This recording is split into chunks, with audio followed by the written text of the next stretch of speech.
हमारे चैनल को सब्सक्राइब करें और नई अपडेट्स के लिए घंटी के बटन को जरूर दबाएं।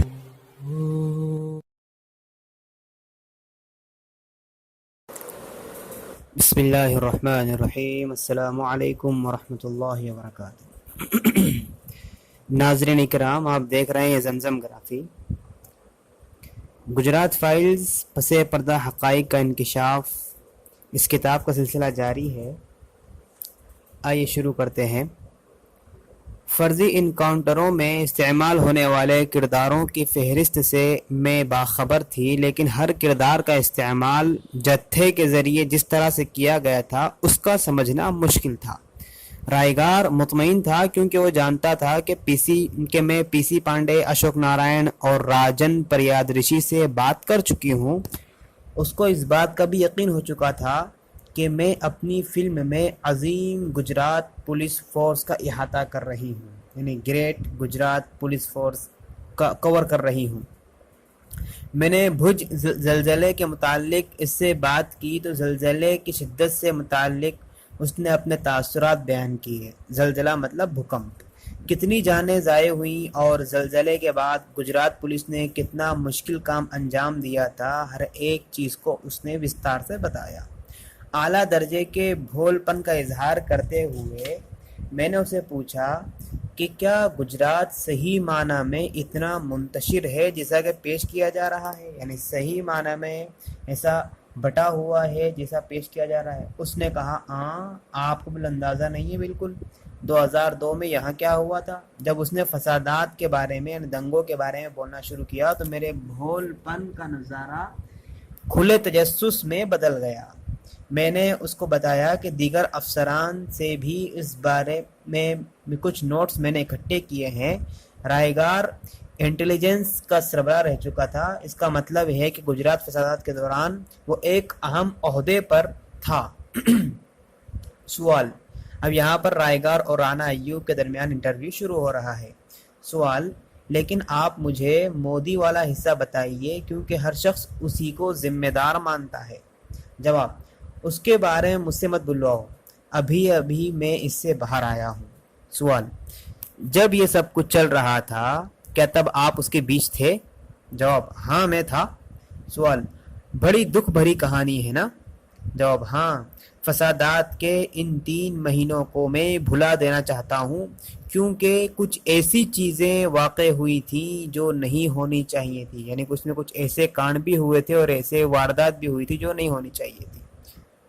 सवाल, वाकई क्या आपके ज़मीर को भी चोट पहुंची है, यानी आपके अंतरात्मा को चोट पहुंची है? जवाब, हाँ हाँ बिल्कुल। सवाल, अशोक नारायण भी यही कह रहे थे?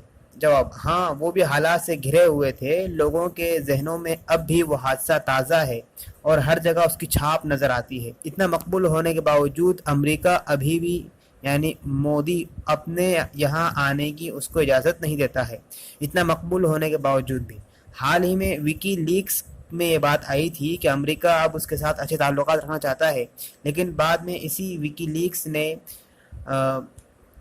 मोदी के बारे में नेगेटिव बातें भी कही हैं। अलबत्ता मीडिया को उसने सिर्फ अच्छी बातों के बारे में बताया। सवाल, क्या ये मुल्क का बदतरीन फसाद था, मुंबई से भी बुरा? जवाब, हाँ, मुंबई फसाद तो सिर्फ 2 दिन के लिए था, लेकिन यहाँ वाला तो लगातार कई महीनों तक जारी रहा। सवाल, लेकिन कैसे? इतनी लंबी मुद्दत तक जारी रहने की इजाज़त क्यों दी गई? जवाब, नारायण ने तुमको बताया ही होगा ना, क्योंकि उस ज़माने में वही दाखिला सेक्रेटरी था। जवाब। सवाल, हाँ, उन्होंने बताया था कि वो बहुत परेशान थे, सरकार की बड़ी तनकीद कर रहे थे, बड़ी आलोचना कर रहे थे, कह रहे थे कि रियासती हुकूमत ने कोई एक्शन नहीं लिया। जवाब, वो दाखिला सेक्रेटरी थे, सरकार का सबसे अहम कारिंदा, सबसे अहम आदमी, इसलिए जो कुछ भी कह रहे हैं ठीक ही होगा। सवाल, लेकिन क्या आप तमाम लोग मायूस थे? जवाब, हाँ, हम में से अक्सर लोग मायूस और दुखी थे, बस वही लोग दुखी नहीं थे जो सरकार के हाँ में हाँ मिला रहे थे। उन्होंने सरकार का साथ दिया था। सिर्फ सियासी लीडरान ही नहीं खेल रहे थे, पुलिस वाले भी जिम्मेदार थे। सवाल, तो क्या फसादात के दौरान सियासी लीडरान और पुलिस के बीच साठ-गांठ जैसा मामला था?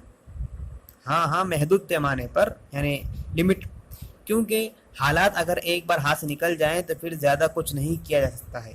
سوال: لیکن اس نے یعنی مودی نے تو اس واقعے سے بہت سا سیاسی فائدہ حاصل کیا، آج وہ جو کچھ ہے وہ فسادات ہی کی وجہ سے بنا ہوا ہے۔ جواب: او ہاں بالکل، دوسرے ہی الیکشن میں وہ بہت پریشان تھا، لیکن یہ معاملہ کام آ گیا۔ لوگوں نے سوچا کہ سب کچھ اس نے ان لوگوں کے لیے ہی کیا تھا۔ اس کے بعد ہی گفتگو کا رخ فرضی انکاؤنٹر کے طرف مڑ گیا۔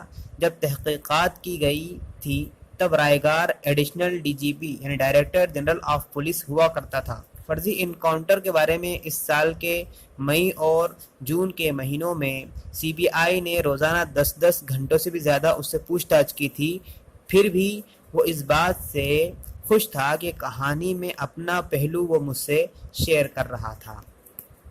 بقیہ انٹرویو اگلی قسط میں انشاءاللہ۔